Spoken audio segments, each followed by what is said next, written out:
오늘은 성찬식이 있어서 제가 가운을 입었습니다. 우리 아빠는 왜 안경을 쓰셨을까? 어떤 어린아이의 시입니다. 동시.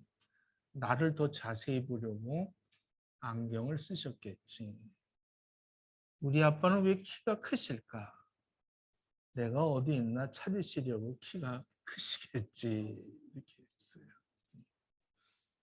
오늘 말씀, 이 누가복음 15장의 말씀은 예수님의 비유 중에서 가장 긴 비유 중에 하나입니다. 또 이 비유의 말씀을 통해서 큰 감동을 주고 이 비유 말씀을 가지고 많은 책들이 나왔고 많은 설교가 나오고 또 이 문학적으로나 또 예술적으로 그림도 임프란트의 탕자에 돌아온 탕자라는 그 그림도 그려졌습니다. 이 탕자의 비유로 이렇게 회개하고 돌아오는 그런 메시지로 이렇게 알려져 있습니다. 근데 사실은 이 성경에서 원하는 이 누가가 원하고 있는 이 메시지는 탕자의 비유가 아니라 하나님 아버지의 마음을 비유한 그러한 말씀입니다. 잃은 양을 비유했고 또 드라크마를 비유했어요. 잃어버린 드라크마 그리고 잃어버린 아들. 이 세 모든 그 비유는 다 찾았다는 것인데 잃어버린 양이 아니라 잃어버린 양을 찾는 목자의 마음을 비유한 거죠. 또 드라크라마를 찾는 그 여인의 마음을 비유한 것이고 오늘 이 탕자의 그 떠나버린 아들을 기다리고 있는 그 아버지의 마음 이런 그 아버지의 마음을 비유한 그러한 말씀이 오늘 본문의 내용입니다. 이 누가는 이 누가복음을 기록하면서 아주 소외된 사람들, 연약한 사람들, 이런 사람들에게 하나님의 무한한 그 사랑과 은혜, 자비, 긍휼 이런 것들을 아주 포커스를 거기에 맞춰서 이 누가복음을 기록을 했습니다. 그래서 여기서 탕자다 이런 이야기는 성경 66권에 전혀 찾아볼 수가 없습니다. 잃어버린 아들이지 타락한 사람이라고 그렇게 기록되어 있지를 않습니다. 하나님을 배신하고 떠난 이 땅의 모든 죄인들을 향한 아버지 하나님의 마음을 그대로 표현하고 있는 그러한 말씀이죠. 성경은 하나님을 아버지라고 일컫고 있습니다. 오직 하면 우리 예수님 십자가에 돌아가시면서 아버지요. 아바라는 것은 아빠라는 겁니다. 아주 친숙한 그런 호칭이죠. 아빠. 아버지의 아빠 좀 다르죠. 아빠. 이제는 우리 자식들이 다 이렇게 부모들 위치에 있어서 저한테 아빠 이런 사람이 없어요. 전부 아버지 이렇게 바뀝니다. 그래도 이제 어린 이런 손주들이 오면 아직도 내가 이렇게 착각을 해요. 이렇게 그 손주들의 아빠 같은 마음이 들어서 아까도 유나가 와서 꼭 껴안는데 굉장히 내가 그 아빠 같은 마음으로 그렇게 젊음을 잃지 않으려고 무던히도 애를 씁니다. 아버지 사실 교회를 우리 하나님께서는 예배 공동체로 부르시고 이 예배당에서 우리는 하나님을 아버지라고 부르지 않습니까? 무슨 선생님이라고 부르는 것도 아니고 사장님이라고 부르는 것도 아니고 가끔 우리 교회에서도 저를 보고 그 하도 사장님을 많이 불러서 그런지 목사님을 사장님 이렇게 불러갖고 제가 깜짝깜짝 놀랐던 데가 있었습니다. 이 아버지의 그 사랑을 받으면서 살아가면 그 자녀들은 아주 참 세상을 살아가는 이 험난한 세상 속에서 아주 빛과 소금의 그런 역할을 감당할 수 있지만 아버지의 사랑을 받지 못하고 자란 사람들은 사회생활 속에서 인생을 살면서 아주 무한한 아픔을 경험하게 됩니다. 공산국가 같은 데는 이게 어릴 때 부모를 떠나서 자기네들끼리 이 타가소에서 총싸움하는 거, 또 이런 무술 이런 것들을 훈련을 시켜서 인간성, 도덕성을 완전히 상실시키고 아주 아주 잔혹한 그런 그 어려움을 겪게 해서 사람을 무기로 만들어 버리는 그러한 사회들이 얼마나 많이 있는 줄 모릅니다. 아주 인생의 인간을 황폐케 만드는 그러한 교육들을 시키죠. 근데 지금 우리 사회 구조가 자녀들이 이렇게 부모와 같이 있어서 품고 뒹굴고 사랑을 나누고 이렇게 하는 것이 굉장히 어렵습니다. 아이들이 이제는 막 이런 오락기계에 이 소셜 미디어에 현혹이 되어져서 그 미디어 안에서 아주 쇠사슬로 묶어버려서 어디를 가든지 이 게임에 중독이 돼버리는 그런 상황 속에 놓여 있습니다. 그래서 자꾸 그들이 아버지의 그 사랑, 아버지의 마음을 배울 수가 없어요. 그리고 그냥 아버지는 참, 맨 처음에 어렸을 때는 아버지가 굉장히 능력이 있고, 우리 아버지는 아주 굉장한 분이야. 하긴 했는데, 이제 초등학교 들어가고 이렇게 하면, 우리 아버지는 너무 무식해. 몰라. 내가 이렇게 공부하는데 모르는 게 이렇게 많은지 모르겠어. 그리고 너무 잔소리가 많아. 그리고 자꾸 옛날 얘기만 해. 내 때는 이러면서 그런 얘기만 해. 아주 문화 수준이 너무 이렇게 격차가 나서 대화가 안 돼. 이러면서 아버지와 굉장히 멀어지게 됩니다. 그리고 아버지를 이해를 못 합니다. 그러다 이제 장가가고 자기도 자식을 낳으면 그때 아버지가 조금 깊이가 있는 것 같아. 이러면서 아버지를 이제 이해하기 시작을 하죠. 이해하기 시작하고 나중엔 그때 아버지 이야기를 들었어야 될 걸. 이러면서 인정하기 시작을 합니다. 여러분들이 지금 어느 때에 있습니까? 여러분들 아버지가 어느 정도에 이렇게 부모를 이렇게 멀리 하려고 하는 그 의도, 이게 이제 바로 이 심리학에서는 거절 감정이라는 겁니다. 거절 감정. 거절 감정이라는 건 뭐냐면 부모로부터 사랑을 받다가 이 한 2살 때 이 거절 감정을 경험하게 됩니다. 뭐 1살 때는 태어나자마자 울면 먹을 거 주고 뭐 소변 대변 다 갈아주고 뭐 모든 것을 다 쏟죠. 엄마 아빠가 다 쏟아요. 우리 막내도 이제 딸을 부인이 임신하고 있으니까 꼼짝을 못했는데 우리 딸이 지금 이제 날라고 오늘 내일 막 이러니까 그래서 참 이렇게 자기 자식이 생기니까 그게 아주 뭐 이렇게 매달리게 되죠. 매달리게 됩니다. 그런데 자식이 나면 아빠 엄마가 전부 거기에 아주 몰입을 하는 거예요. 그래서 100% 자다가도 깨지 않습니까? 뭐 무슨 일 있어도 우리 한진이 성도 보면 애 둘 키우는데 뭐 자다가 자기 할 일을 못 하는 거야. 그러다가 어느 날 이제 지수가 크면서 응애 우는데 엄마가 거절하는 거예요. 울어도 아무 반응을 안 해.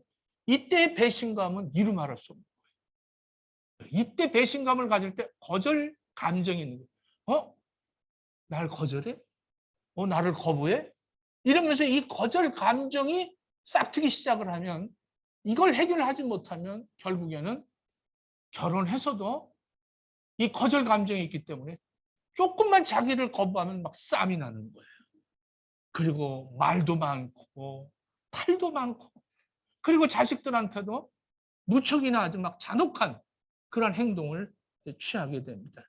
이 뭐 애정이 굶주려 버린 거죠, 그때부터. 조금만 인정해주면 그 사람들은 금방 집착증을 합니다. 그래서 이 거절 감정이 강하게 이렇게 당한 사람들은 자기를 누가 조금만 인정만 해주면 좋아가지고 해가지고 그냥 거기에 그냥 매료를 느끼고 이래서 이단에 빠지는 거예요. 그러고서는 뭐 참 잔소리하는 거, 자기한테 어떤 그런 관섭하는 거 이런 거 싫어가지고 자기를 원하는 쪽으로 방향을 바꾸는 이런 일들이 굉장히 많습니다. 자녀들의 작은 실수 이것을 야단치고 막 저주하는, 퍼부어대는, 화를 쏟아버리는 이런 부모들이 얼마나 많은지 몰라요. 이 거절의 신화를 가정에 계속 이어가는 그러한 부모들이죠. 아버지는 되었지만 아버지 마음을 배우지 못했기 때문에 일어나는 그 가정의 문제들이죠. 아버지를 살려야 됩니다. 할렐루야. 아버지가 마음을 새롭게 해야 그 가정이 회복이 되어지는 거예요. 요즘 청소년들이 그래요. 너희 아빠 뭐하냐면 우리 아버지 없습니다. 이렇게 얘기를 합니다. 아버지 없다는 거지. 아버지 없다. 아기를 낳으면 엄마의 마음을 안다고 그래요. 아들을 키워보면 아 우리 아버지도 그랬구나 이렇게 느낀다고 그래요. 아버지 마음을 배우고 나면 그래야 하나님 아버지 마음을 알게 되는 겁니다. 그 많은 시간, 그 많은 정성, 그 많은 것을 아낌없이 투자하지 않습니까? 그런데 뭐 아무런 보상을 받고 보상을 기대하면서 자식을 그렇게 키우지는 않습니다. 그렇게 사랑으로 자식을 키우는데도 그 깨닫지 못하는 거예요. 오늘 본문에 이 둘째 아들이 그렇습니다. 부모 곁을 떠나겠다는 거예요. 어떤 사람에게 두 아들이 있었는데 12절 그 아들이 아버지한테 이렇게 얘기하는 거예요. 내 재산 주십시오. 아버지 돌아가시면 나에게 주는 거 아닙니까? 그 나한테 주는 건데 지금 나한테 달라는 거죠. 나 아버지 곁을 떠나고 싶습니다. 참 자식이 떠나겠다. 참, 근데 이 아버지가 아무 꾸지람이나 거절을 하지 않고 그냥 그래 나누어줬다 이렇게 돼 있습니다. 12절에. 아주 무능한 아버지로 보이는 것 같아요. 무능한 것 같아요. 야단도 안 치고 더 철이 너무 없구나. 너는 가서 이거 갖고 잘 살 것 같아? 안 돼. 성공하지 못할 거야. 이렇게 타입이 치는 것이 아니라 이 아버지는 그냥 아들이 달라 그러니까 그 살림을 각각 나누어 주었더니 이렇게 아무 반응 없이 자식이 원하는 대로 주었다는 사실입니다. 참, 여기서 아버지 재산 중에 내게 돌아올 목을 달라. 이거는 굉장히 인격적인 그 중동 지방에서는 아버지가 죽지 않고는 그 재산을 나눠주질 않습니다. 뻔히 살아있는 아버지한테 지금 내 재산 달라는 것은 난 아버지 없다 이겁니다. 내 아버지는 죽었다 이겁니다. 아주 아버지를 앞에 놓고 아버지를 아버지로 보지 않고 아버지가 갖고 있는 재산만 보이는 이러한 그 아들. 이 아들 앞에 아버지는 굉장히 무능해요. 무능해. 아무 어떤 반응이 없이 그냥 나누어 주었다.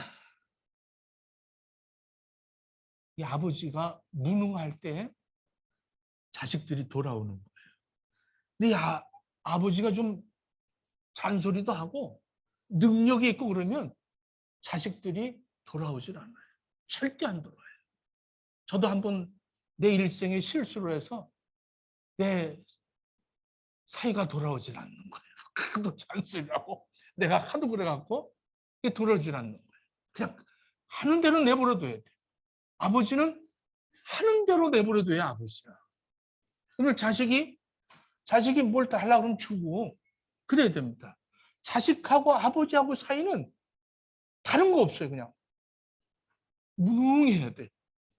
이 여자하고 결혼하겠다면 해라. 그리고 이 남자하고 시집가겠다면 그래라. 그리고 뭐 사업하겠다 그러면 그래라. 이래야지 이거를 말릴 수가 없습니다. 말리고 거기에 대해서 싸움이 나면 집을 튀어나가는 거예요. 안 돌아와요. 안 돌아와요.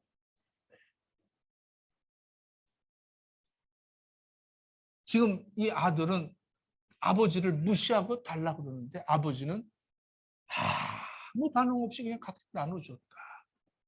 이게 하나님 아버지의 마음이에요.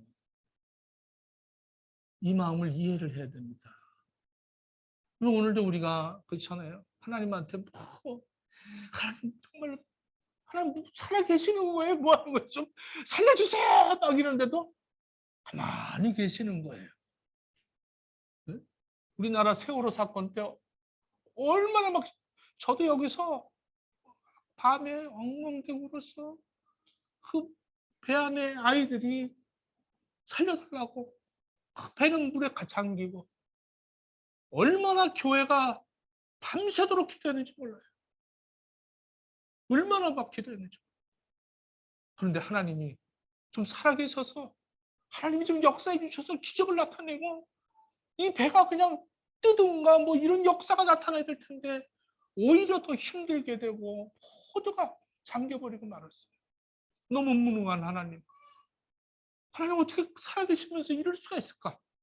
이러면서 굉장히 그 몸부림치던 그 부모들의 그 아픔. 근데 하나님은 가만히 침묵하고 계셨어요. 아주 무능하게 하나님의 능력이 없으신 것 같이 가만히 계셨어요. 전쟁이 일어날 때도 하나님 침묵하고 계시고 그냥 무능한 하나님이라고. 구약의 하나님은 어땠어요? 그냥 하늘에서 불이 나오고 땅이 갈라지고 역사하시는 그런 하나님이었어요. 능력이 하나님, 여호와 니시, 여호와 이레, 여호와 사파, 여호와 라파. 하나님의 그 역사는 어마어마한 힘을 발휘하며 능력을 나타내시는 그런 하나님이었는데 신약에 와서 예수 그리스도가 이 땅에 하나님이 인간의 육신을 입고 이 땅에 오시면서부터 우리 하나님의 능력은 한 번도 드러난 적이 없어. 그냥 가난하고 병들고 소외된 사람들에게 치료해 주시고 그들을 살리시고 먹이시고 입히시고 이런 일을 하다가 무능하게 십자가에 못 박혀 돌아가셨어요. 무능하게 침묵하며 한 번도 거기에 대들지 아니하고 그리고 십자가에 돌아가셨어요. 이 아버지 마음이에요. 신약의 아버지는 이런 아버지예요. 우리가 하는 대로 마음대로 내버려 두시는 하나님. 저도 목회하면서 이 아버지의 마음을 깨닫는 게 뭐냐면 뭐 욕하고 가고 해줘도 다 정말 오만 가지를 다 해줘도 떠날 때 그냥 목사 등에다 칼 꽂고 막 이래도 그거 대들고 싸우고 하지 못하고 아버지의 마음을 하나님 아버지 마음 그걸 가서 그대로 변명하고 뭐 그 사람의 모든 걸 폭로하고 싶은 마음이 막 이렇게 올라다가도 무능하게 무능하게 다 우리 그렇잖아요. 다 하나님을 갖다가 하나님 싫어서 다 떠나는 사람들이 있잖아요. 신앙생활하면서도 교회 와서는 지금 예배 드리지만 여러분들의 중심이 어떻습니까? 하나님을 떠나 있습니까? 하나님과 같이 있습니까? 하나님 떠나 있을 때 하나님이 능력 있는 하나님이라면 야 이리로 와. 그리고 막 불러오고 그냥 막 야 쟤는 잡아와라. 그리고 막 이렇게 잡아올 텐데 하나님이 가만히 기다리는 하나님. 감사하잖아. 한 주간 동안도 하나님을 잊어버리고 살았던 우리들 근데 하나님이 가만히 무능하신 것처럼 가만히 있다는 거 너무 감사하지 않습니까? 그 마음을 여러분들 이해가 가세요? 사탄은 우리에게 이렇게 얘기합니다. 먼 나라로 가라. 너희 아버지 없어도 얼마든지 넌 살 수 있어. 넌 하나님처럼 될 거야. 아담에게 보십시오. 그 에덴 동산에 뭐가 모자랐어? 뭐가 모자랐어?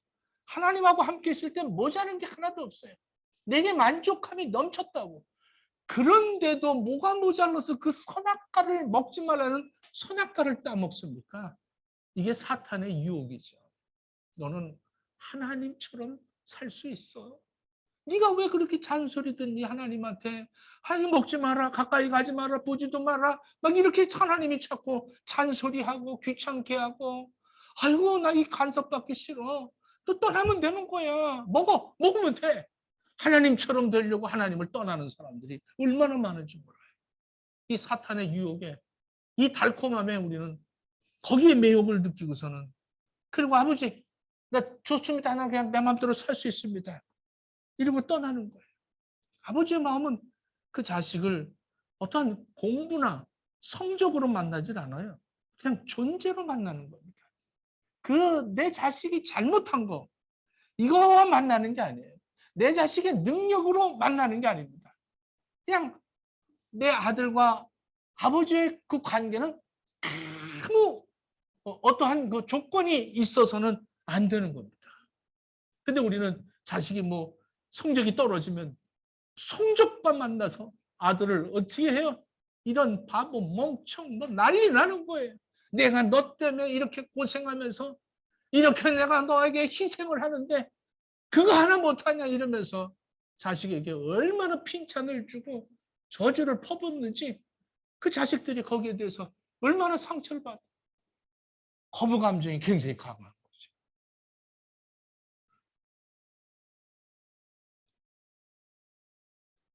제가 호주 한 30년 넘었죠, 온지. 근데 제가 처음에 있던 그 교회에 그 권사님 한국에서 젊었을 때 자식 하나 데리고 왔을 때, 그때 이제 막 대학을 들어간 그 자식, 아주 초창기 이민 온 그 가정이죠. 얼마나 고생했는지 몰라. 집을 하나 샀는데 수영장도 있고, 그 수영장에 저희 애들 데리고 가서 수영도 하고 그러는데, 수영장에 있는 집을 사고도 수영을 한 번도 해보지 못했어. 자기 불장에서 돈 버느라고 뭐 쓰리잡을 하면서 그렇게 해서 이제 성공을 해서 집 사고, 그리고 자식도 이제 대학을 다 졸업시키고 과부로 이 호주 와가지고 젊어서 와서 많은 고생을 했어요. 근데 아들이 이제 엄마 고생하지 말라고, 내가 사업하겠다고 이러면서 사업 자금을 달래는 거예요.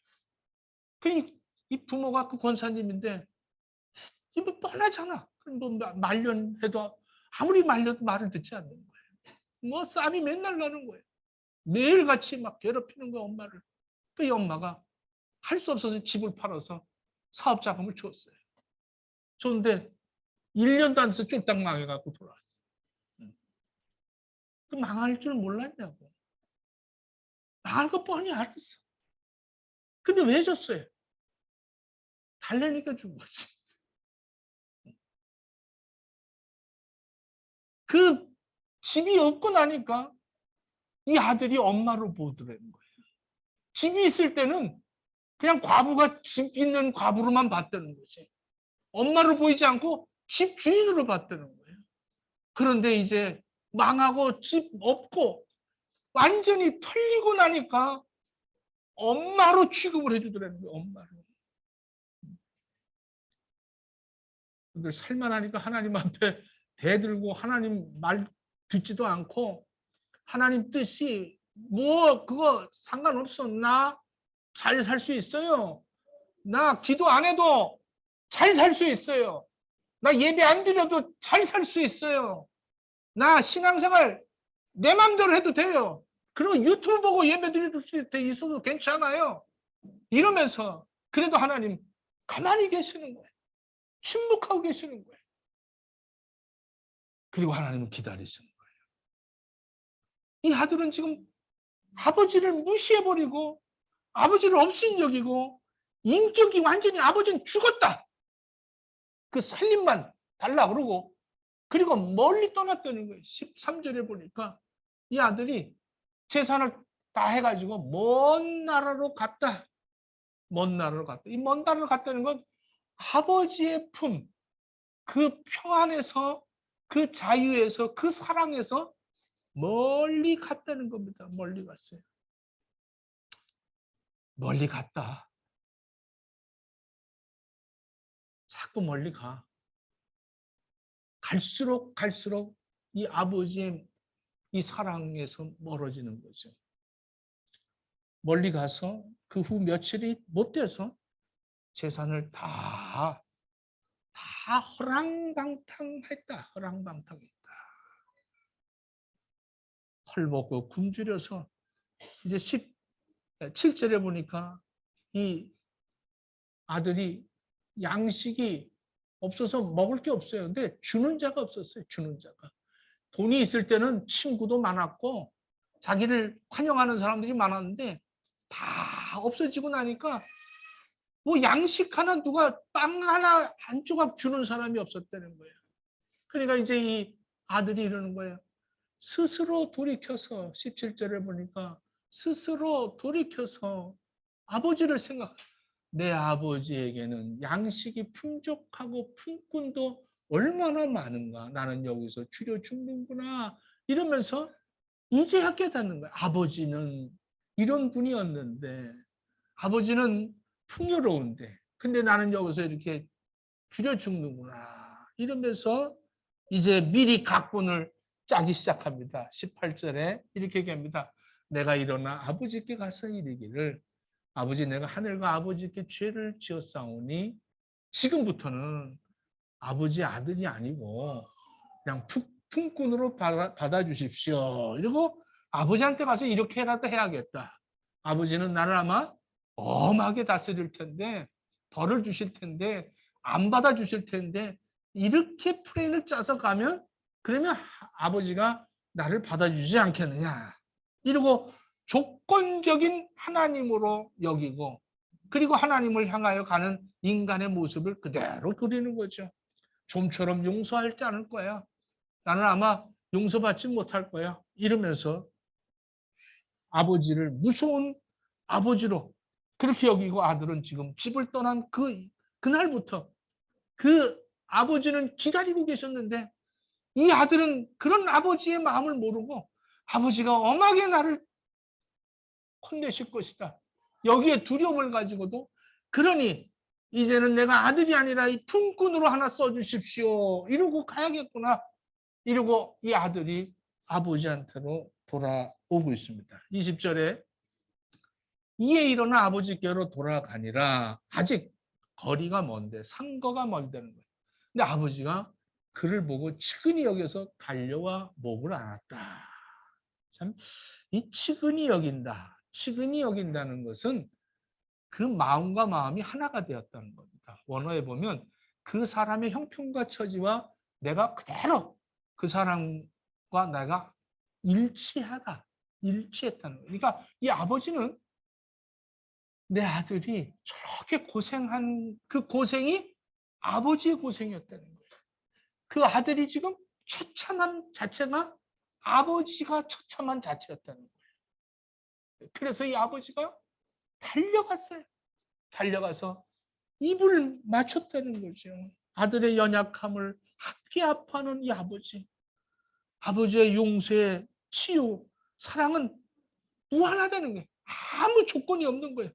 어떠한 조건이 없이 그냥 달려가서 아들이 타락해서 완전히 처참한 허랑방탕하고 돌아오는 그 아들의 모습을 한눈에 봤다는 거예요. 얼마나 기다렸으면 그렇게 봤겠어요. 아들을 그냥 아들이다 그러고 달려가서 끼안고 입을 맞췄다는 거예요. 입을 맞췄어요. 저는 아마 입은 못 맞출 것 같아요. 입을 맞췄대. 입을 맞췄대. 그리고 아들이 이르되 아버지 내가 하늘과 아버지 앞에 죄를 졌습니다. 이제는 아들이라는 것 감당할 수가 없습니다. 이랬더니 22절에 아버지가 종들에게 이르되 제일 좋은 옷을 내어다 입히고 손에 가락지를 끼고 발에 신을 신겨라. 이렇게 얘기합니다. 참 아들이 아버지 집으로 찾아왔을 때 회복되어지는 것이 바로 이겁니다. 이렇게 좋은 옷을 입혀라. 이것은 옛날 신분을 회복시켜라. 이런 얘기입니다. 예수님의 보혈로 회복이 되어진다는 거죠. 손가락을 띄어라. 손에 가락지를 띄어라. 이것은 통치권을 내 아들이다. 이것을 얘기하는 거죠. 발에 신을 신겨라. 그때 당시에 하인들은 신을 신지 않았어요. 내 아들이다. 아버지는 바로 우리 모두의 아버지가 되시는 하나님이 어떤 분인가를 이렇게 예를 들어서 예수님께서 말씀하시는 거예요. 이사야서 1장 18절에 여호와께서 말씀하시되 오라 우리가 서로 변론하자. 너희 죄가 주홍 같을지라도 눈과 같이 지어질 것이요 진홍같이 붉을지라도 양철같이 되리라. 기억도 안 하신다는 거예요. 우리를 용서하고 용납하시는데 온전히 회복시키신다는 거예요. 이게 아버지입니다. 1600년대에 이 17세기죠. 네덜란드의 유명한 화가 렘브란트의 최후의 마지막 작품이 있어요. 그 작품의 대표적인 작품이 탕자의 귀향이라는 이 작품입니다. 이 그림 속에는 이렇게 중간에 있는 그림에 보면 아들이 둘째 아들이 지금 참 허랑방탕하고 아버지에게 돌아왔어요. 돌아왔는데 지금 그 위에서 물끄러미 내려다보는 것이 첫째 아들입니다. 그리고 아버지는 지금 그 돌아온 아들을 품에 안았죠. 위에서 아주 은총, 아주 어둡게 이 렘프란트가 이 그림을 어둡게 그리면서도 아주 여기에 온화한 은혜의 그런 빛이 이렇게 흐르고 있습니다. 그 주변에 은총의 빛이 이렇게 은은하게 있는데 그 아버지의 눈을 보니까 굉장히 실명에 가까운 눈이에요. 아버지는 너무 아들을 기다리면서 먼 데를 바라보는 그 아버지의 시대가 얼마나 그 시야가 저렇게 참 이제 볼 수 없는 실명 직전에 있는 그런 아버지의 눈을 이렇게 표현을 했습니다. 그리고 지금 신발은 한쪽은 발이 신이 없고 한쪽 발에는 신이 완전히 다 낡아버렸죠. 그리고 이 중간에 아버지의 손을 보십시오. 이 아버지의 손을 보니까 하나는 이 왼손의 손을 보니까 남자의 손이고 오른손의 손은 어머니의 손입니다. 아버지의 손, 어머니의 손. 이것으로 이렇게 품고 있는 그런 그림입니다. 이 그림이 왜 이렇게 유명해졌느냐. 이것은 상처받은 치유자라는 이 책으로 아주 유명해진 헨리 나우엔이 인생을 전환시킨 그림이 바로 이 그림입니다. 여러분들도 뭐 헨리 나우엔 하면 뭐 영성적인 그런 그 저술가라고 이렇게 생각을 하는데 이 사람이 허버드 대학교 교수였습니다. 허버드 대학교 교수인데 이 그림을 보고 허버드 대학교를 사직하고 아주 그 장애인 사역에 뛰어드는 이러한 아주 그 사람의 인생을 전환시켰던 그림이 바로 이 렘프란트의 이 그림입니다. 그래서 이 그림이 유명해졌죠. 1983년에 이 헨리 나우엔이 친구의 그 직무실을 들어갔다가 이 복사본 이 그림을 보게 됩니다. 이 그림을 보는 순간에 굉장히 마음에 아주 그 은혜를 받게 됩니다. 그래서 이 렘프란트의 원화를 보러 페트루스 부르크로 이제 가죠. 거기 가서 이 원화를 하루 온종일 이 그림을 감찰을 하면서 이 나우엔이 체험하는 이것을 글로 써서 아주 이 그림이 유명해졌어요. 나는 탕자 같구나. 나는 탕자 같구나. 난 하나님 앞에 돌아오는데 이 탕자 같은 내 뜻대로 하고 아버지 없어도 살 수 있을 것 같고 간섭 좀 하지 마시오. 이러고 살았던 나. 그런 허랑방탕한 그런 삶이었구나. 신앙생활도 내 멋대로 기도도 하지 않고 예배도 안 드리고 내 멋대로 하나님하고 물어보지도 않고 하나님 없어. 하나님은 없다. 하나님은 나와 상관없다. 내 뜻대로 살았던 나. 탕자가 아니었나 라고 생각을 했다는 거예요. 그래서 또 한참 보니까 큰 아들이었다는 그 자기가. 내가 이 탕자의 형이었구나. 그냥 남들 잘못되면 그거 지적하고, 응? 왜 떠났니? 뻔한 걸 떠났니? 왜 말 안 듣니? 이러면서 지적거리나 했던 나 아닌가. 그러다 더 보니까 아버지의 손을 봤더니 아버지 손. 야, 그 아버지의 손이 품어주는 그 아버지의 손. 그러면서 아버지 마음이 팍 와닿더래요. 저렇게 실명 직전까지 아들을 기다리면서 혹시나 어제 나오리라 돌아올 건가.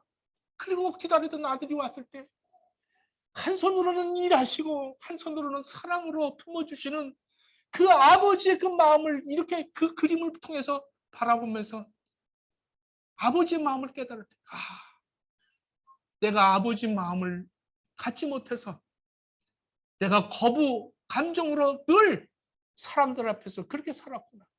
이 손을 나에게 주신 것이 섬기고 헌신하고 봉사라고 주신 손이구나. 이러면서 그때 자기가 허버드 대학에 그 교수를 사직하고 장애인들을 위해서 내 손과 내 마음을 써야겠다. 이러고 그 인생이 전환이 되었다는 거죠. 그래서 이 그림을 그렇게 저도 이 설교를 준비하면서 이 그림을 보면서 이 보는 시각이 다르구나. 우리는 그냥 보는데 하나하나 그 안에 담겨진 이 작가의 그 느낌, 그 표현, 이 표현법이 다르구나. 이걸 깨달았어. 그리고 아버지 마음을 깨달아. 아버지 하나님이 이런 마음으로 지금도 가만히 계시는구나. 지금도 내가 잘못해도 내가 옳다고 주장하고 내가 뭐든지 할 수 있다라고 그래도 아버지 가만히 계시는 거예요. 그리고 기다리시는 거예요. 돌아올 때 쌤통이다 안 그러고 그리고 눈이 얼마나 기다리셨는지 눈이 그러면서도 사랑으로 품어주시는 그 아버지. 이 우리 행복에게 아버지의 마음을 우리가 갖지 않으면 이런 마음을 회복되지 않으면 우리 자식들한테 계속 거부 감정을 일으키게 만들고 계속 이 아버지 없는 가정, 아버지 됨이 안 된 아버지, 이런 아버지가 수천 명, 수만 명이 이 사회에 있들 무슨 영향력이 있겠습니까? 한국에 계신 아버지들이요. 여러분들 자식들에게 이 하나님 아버지의 마음으로 자식들을 양육하십시오. 아버지 마음으로 정말로 아들들을 인격 대 인격으로 대하십시오. 그런데 우리는 자식들을 너무 조건부로 대하고 살 때가 많이 있습니다. 아버지의 마음이 여러분들에게 회복되어지기를 예수님 이름으로 축원합니다.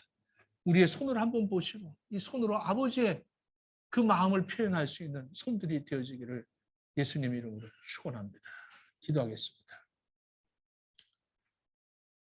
아버지의 마음들이 회복되어서 넘쳐나기를 원합니다. 오늘 우리는 우리 주님께서 우리를 구원하시기 위해서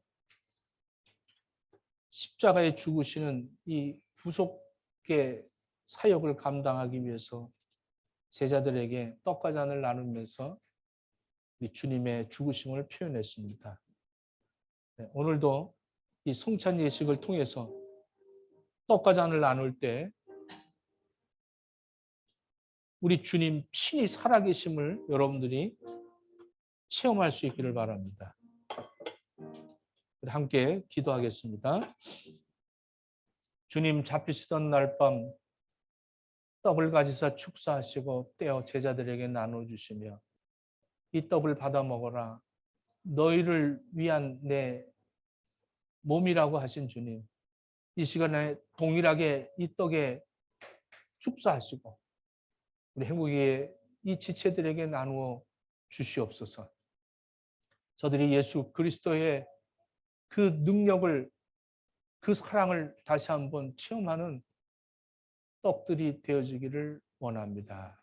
하나님 또 식후에 잔을 가지사 제자들에게 나누어 주시며 이 잔을 받아 마셔라. 너희를 위하여 흘리는 나의 피라고 하신 주님. 이 시간에 동일하게 이 잔에 축사하셔서 이 잔을 대하는 우리 행복의 이 공동체가 예수 그리스도의 보혈의 능력을 다시 한번 힘입고 회복되어지도록 허락해 주옵소서. 예수님 이름으로 기도합니다. 아멘.